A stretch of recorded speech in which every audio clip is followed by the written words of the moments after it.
Welcome everyone to this week's video lecture for History 3326, Modern African History. The subject for this week is one that requires our attention over the long period of time, and that is the colonization of Southern Africa. The reason that I generally don't talk about Southern Africa and the larger issues that come up in our course is because South Africa is usually the exception to the rule when we're looking at the African continent. This is an area that had multiple Europeans vying for control and often coming into conflict with one another. And it also is an area in which there will be white minority rule all the way throughout the 20th century. So even when we see formal colonialism end in South Africa, it's hard to say that the actual processes of colonialism are going to come to an end because you do have that white minority rule there, something that will morph into what is called apartheid. And that's something we'll be dealing with later in the course. But the establishment of a colonial scheme or structure within South Africa begins in earnest in 1652. When the Dutch East India Company, led by Jan van Riebeeck, is going to settle the Cape Colony. Now, there is a geographic reason for why this is an important colony in African history and in global history, really. Europeans are trying to open up trade routes between the Atlantic and the Pacific. They're trying to get to Asia, really. They want to get to India and China, which are resource-rich trading territories. But when you're coming all the way from Northern or Western Europe, that's a rather long trip, and you're going to need to stop and resupply at multiple points when you're trying to get around the southern coast of Africa. So having a colony established there in the Southern Cape is going to allow any Europeans to stop, resupply their ships, and then continue on into the Indian Ocean and the Pacific to go on their trading expeditions in Asia. So that's really why the Dutch East India Company, or VOC, which is the acronym for them in the Dutch language, is going to establish that colony at the Cape. Now, what's interesting about this is they first establish a colony there looking to do heavy trade with the local people. They think that the local populace should be able to supply the passing ships. So there's no real need to establish a permanent settler colony. But the two people that they're really coming into contact with in the western part of southern Africa are going to be the Khoikhoi people and the San people. And this is one of those really interesting cases of history. What we're dealing with here is that as we look back on this circumstance, historians are starting to realize the Khoikhoi and the San are not different people, per se. This is one of those things where we're looking back at our documents, and when the Dutch first arrived there, they notice a notable social distinction between the Khoikhoi, who are pastoralists or cattle herders, people who own many numbers of cattle and they move them around nomadically to make sure they have ample grazing land. Whereas the San live a much more simple lifestyle. It's more of a hunter-gatherer, forager sort of lifestyle that they're encountering there. And when the Dutch see these two different patterns of economy, they naturally make an assumption that these are two different ethnic groups. But as I said, when historians look back at this, there's really no evidence to say that these are two distinct and separate ethnic groups. What we're really looking at here is that Khoikhoi and San pretty much is a distinction between somebody's social status. And access to cattle has everything to do with social status in South Africa. In fact, this entire lecture is going to be revolving to some degree about cattle and the availability of grazing space. It's what becomes really important to the early South African economy. But if you look at it from the perspective of a changing and fluid society, what we're ultimately seeing is that a Khoikhoi who falls upon hard times, maybe his cattle is hit with disease, he's going to lose his cattle, and that would naturally, he would turn to foraging. And that would turn him into a San person. Whereas a San person who has had a lot of financial or just sort of societal success could acquire cattle and become a Khoikhoi person. And so what we're left with is documents from these early Dutch settlers who don't know the difference between the Khoikhoi and the San. So for hundreds of years after this, even historians and people who study this stuff have been repeating the mistake, saying that these two groups are distinct and separate. Overall, the Dutch are going to basically lump them into the same group anyway when it comes to how they interact with them socially. And they're often referred to from that point forward as the Khoisan people, or as the Dutch call them, there is the pejorative term of Hottentots. That roughly translates to Bushmen. And this is something that in years since has become, like I said, a pejorative term, an insulting term to the people who live there. So this is not something we use anymore as historians, Hottentots. But that's how you'll find both of these groups referred to by the Dutch in historical literature. So, the Dutch are setting up their colony in the Cape. They're encountering the Khoikhoi and the San people, or the Khoisan people collectively. And they realize that cattle farming really does have the potential to be a big industry here. And they're going to mimic the pattern of pastoralism and cattle farming and cattle raising that the Khoikhoi are practicing in the Cape colony at that point. Since neither the Khoikhoi or the San can provide ample amounts of resources to the transoceanic voyages that are going past South Africa, the Dutch who settle there begin an active economy. They're going to start farming for wheat mostly, something that would be highly valued in a transoceanic voyage. They're going to start growing grapes there because they realize the climate is right for it. That actually lends itself to today's modern industry, where wine production is one of the major industries of South Africa. And they're also going to begin raising cattle just like the Khoikhoi in the area, and trading the meat to people who are trying to sail around South Africa and move on to Asia. And over time, what you're seeing is the Dutch are going to mix with the Khoisan people, and that gives rise to a class of folks who originally refer to themselves in the Dutch translation of the word bastards, but really what they're going to end up calling themselves throughout the 18th century are Griqua. These are mixed Dutch and Khoisan people who basically model themselves after the Dutch settlers in the colony. There's not so much social organization around their African roots, and there's much more sort of a communal identity around their Dutch heritage. So these individuals are going to actually be rising to some prominence in the Cape Colony. They're overcoming the social stigma of being mixed race, and they're doing that simply by being very successful in business. A lot of times historians might often tell you color does mean a lot in how we analyze things. When we're looking at race and how it plays a role in all of these interactions, it does take a central role in all of this. But there's other times when you could easily argue that green becomes the most important color. And I think that's certainly the case for the Griqua here. Whatever social stigma was attached to their mixed race heritage, it goes out the window when a Griqua person makes enough money to become influential within the Cape Colony. There's also a sizable movement of other types of people into this part of southern Africa, people who are neither European or African. We're seeing a strong movement of Asian people into the southern African colonies. There's a lot of slaves that are brought in originally from Madagascar. So you're going to see Malagasy becomes a prominent language in the Cape Colony. And ultimately, when you start mixing all these things together, what you end up with is there's a strong movement of Islamic people from the Indian Ocean slave networks. They're all going to collaborate together, and the end result from this linguistically is the emergence of a language called Afrikaans.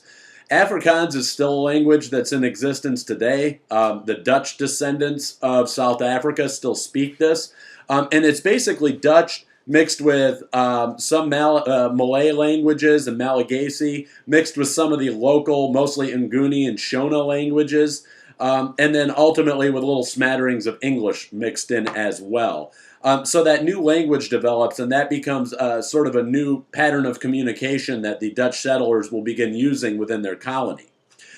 So they're all settled up in this colony, and pretty soon the Dutch are going to begin to expand out of the Cape Colony because they are practicing cattle herding. I told you, it's always going to come back to cows here.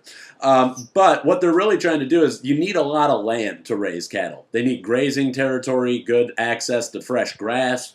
And so ultimately, these individuals that are called trekboers, or moving or mobile farmers, are going to start expanding northwards and eastward out of the Cape.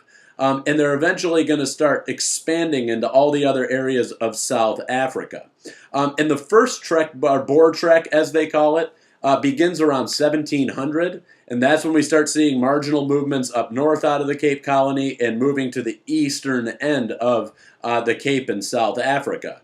And that's going to be occurring roughly from 1700 till about 1805.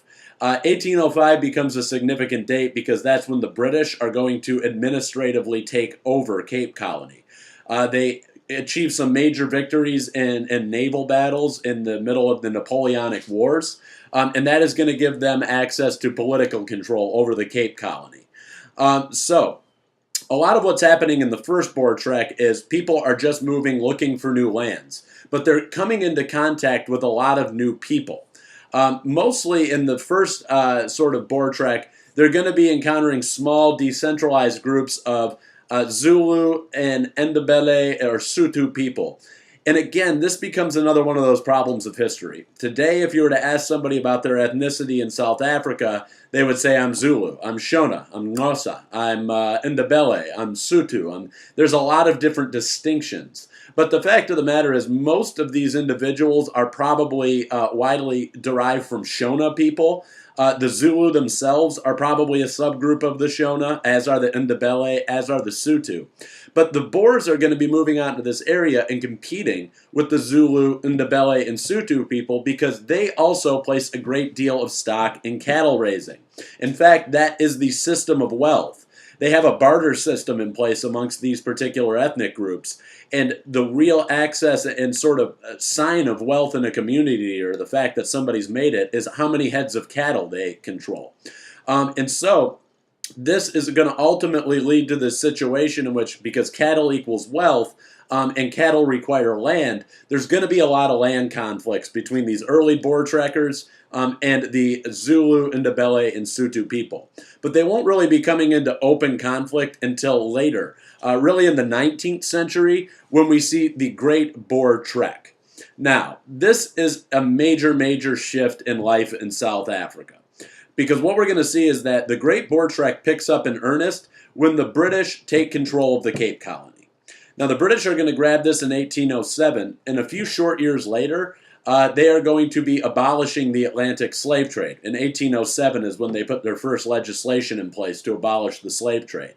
And so ultimately, the Dutch speakers in this area, or the Afrikaans speakers, the Boers, are going to be because they're farmers, they require a lot of manpower on their agricultural setups. And so they need slaves, as they see it. And there's this other problem as well, in which the Dutch people there feel it's their duty to spread Christianity to the African people. Most of them are practicing a form of Christianity that's known as Dutch Reformed Christianity. It's a very, very strict, very conservative form of Christianity. And they feel it's their duty. They have to convert these local people. It's their duty and their job that God has asked them to do.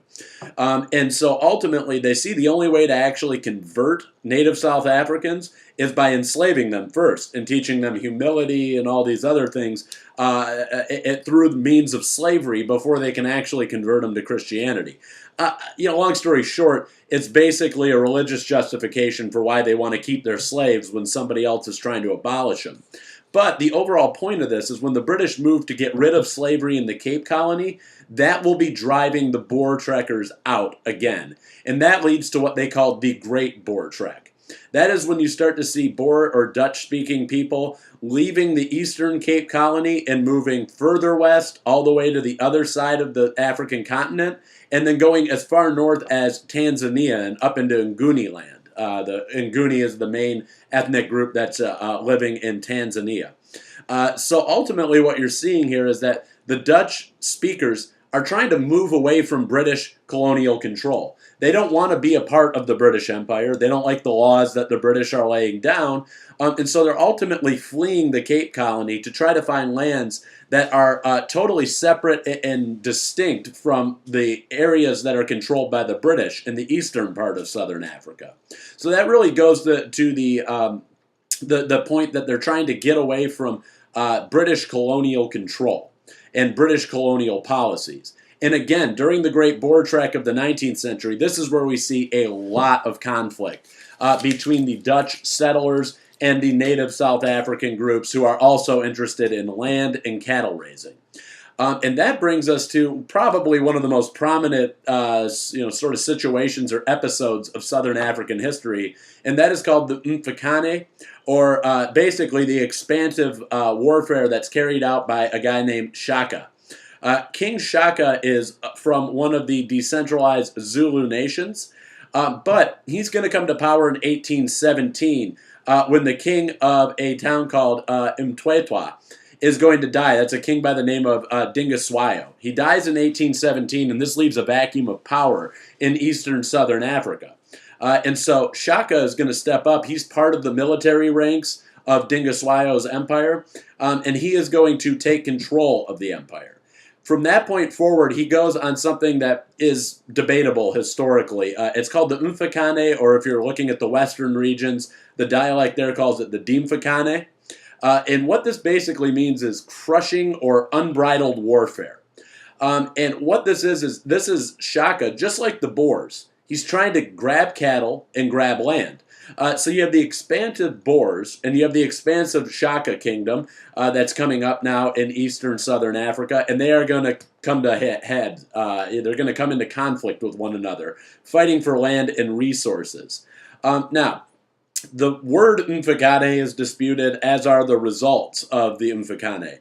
The British observers of this expansive empire building that Shaka is going on say that they're estimating roughly 1 million people are going to die as a result of this all-out warfare carried out by Shaka Zulu.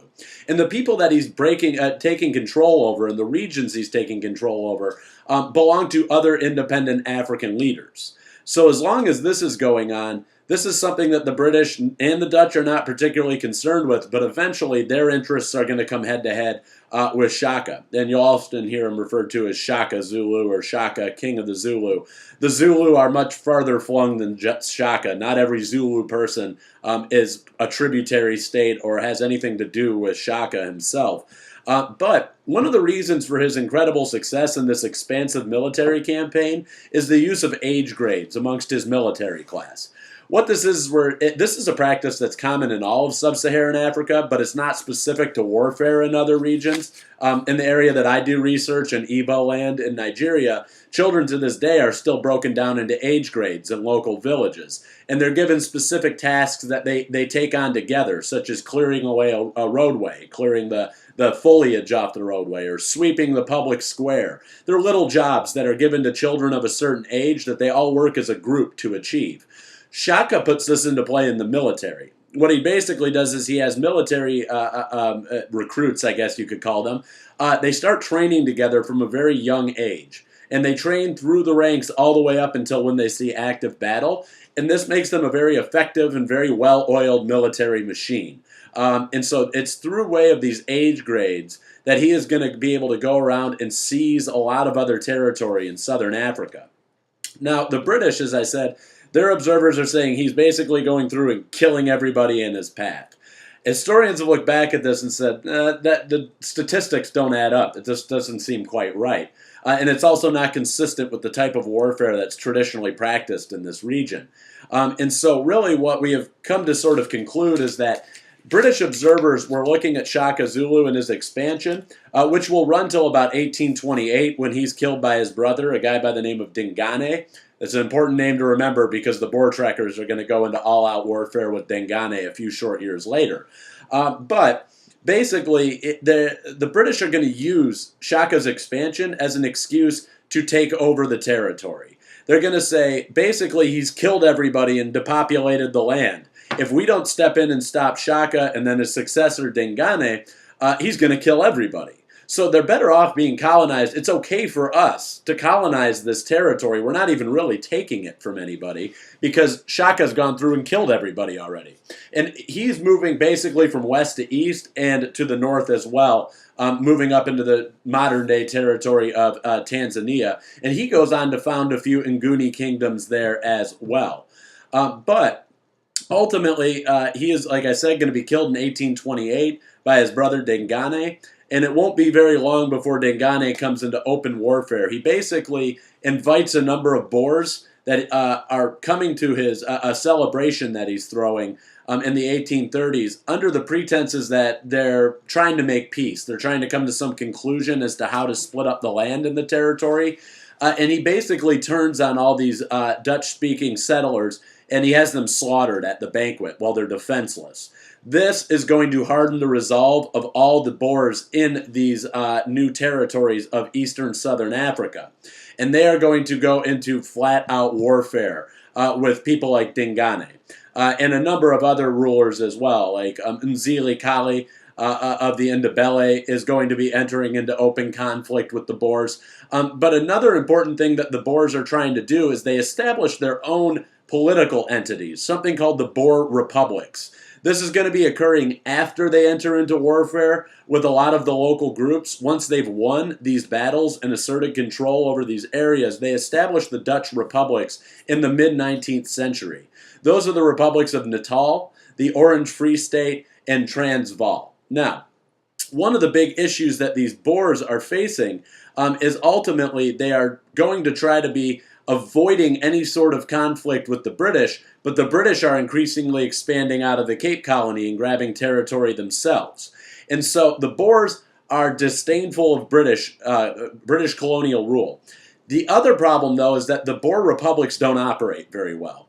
It's interesting because the Dutch show up in southern Africa and they look down on the ethnic groups that live there and say, these people can't organize into a central sort of political entity. But the irony of that is the Boers are largely unsuccessful at ever doing the same thing. They never recognize one individual leader. They never recognize one individual political entity. The Orange Free State at a lot of times is at odds with Natal. Natal is at odds with Transvaal. So none of these Boer republics ever come together to fight back against British expansionism, which is going to be occurring from the 1830s onwards, really, because the British are successful in really asserting themselves over the Cape Colony, and then they're going to set their sights on abolishing slavery over the rest of southern Africa, which means that's going to put the Boers right in their path of abolishing slavery all over the territory. And in response to all of this, what we're going to see is that the Boers are going to shift their communal identity. And ultimately, when the Boer republics start to fail and they start falling to British colonialism, you see a new ethnic identity emerge. And that is the identity of Afrikaners. And this is a group that is still distinguished and sort of identifiable today in modern South Africa. And the Afrikaners are people who are recognizing a shared Dutch heritage.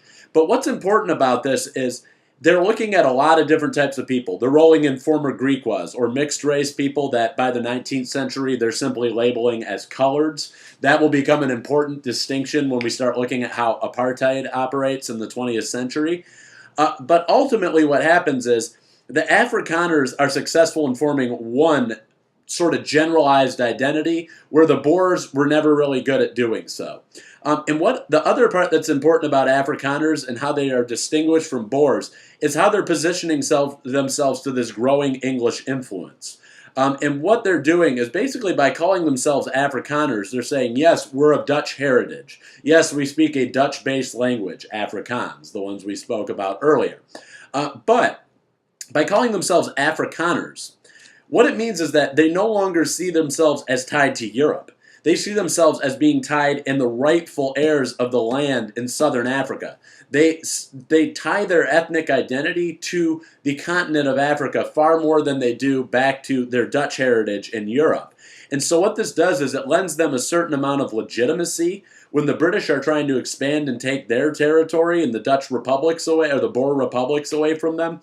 Ultimately, this identity as Afrikaner emerges as a means of saying the British are foreigners. We are native-born people. Despite the fact that they're white, they're of European heritage, they speak a mainly European language with smatterings of other languages mixed in, they're going to be using this identity as Afrikaners to fight British colonial policies throughout the rest of the colonial period. So, what we're ultimately seeing in this particular time period of South African history is there's a lot of turmoil and there's a lot of uncertainty. Everybody is fighting for land and everybody's fighting for resources, mostly due to the cattle industry there. These things are going to become complicated during the colonial period due to the discovery of large diamond and gold holdings. And it's ultimately going to be those mineral resources that spur the British into action. They're going to say, we need to either do business with these Boer republics or we got to take them out entirely because they're in the way of our diamonds and we want those diamonds. So ultimately, this region that we're talking about today is really Zimbabwe, Botswana, Namibia, South Africa. All these territories are going to be impacted by this.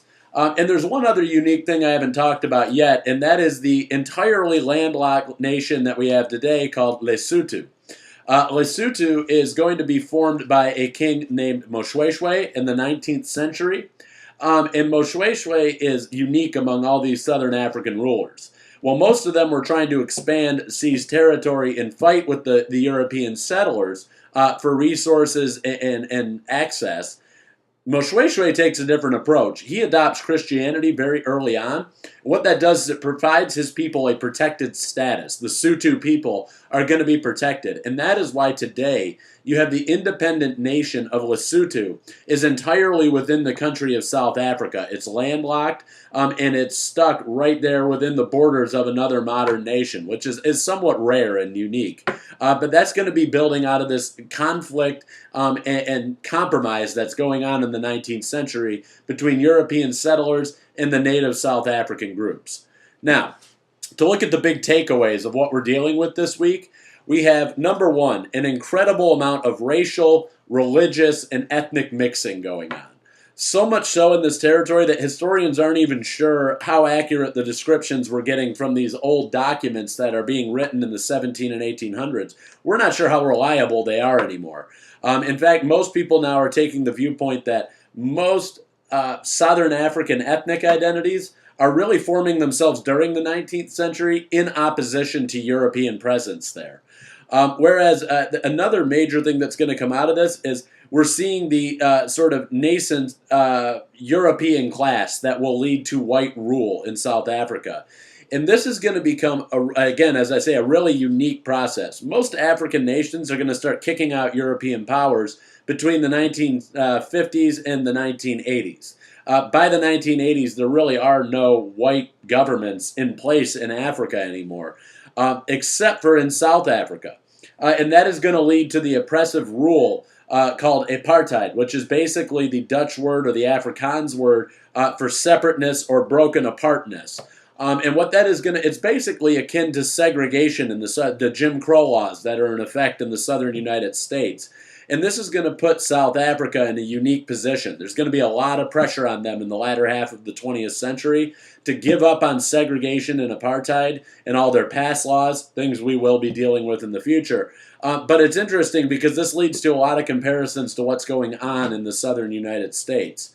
And then finally, South Africa is unique for the reasons that we're seeing play out here. You have a strong mixed race class there. You have English-speaking Europeans. You have Dutch-speaking Europeans, and then Afrikaners who come up and see themselves as being tied to the continent of Africa, but they're using this largely European language. You have Malagasy speakers. You have Christians. You're going to have a large influx of Jews will come to South Africa during World War II. You have the presence of Islam there because you have a lot of people under British colonialism will be moving from modern-day India and Pakistan. So you start to see Sikhism, Jainism, Hinduism, and Islam emerging in South Africa.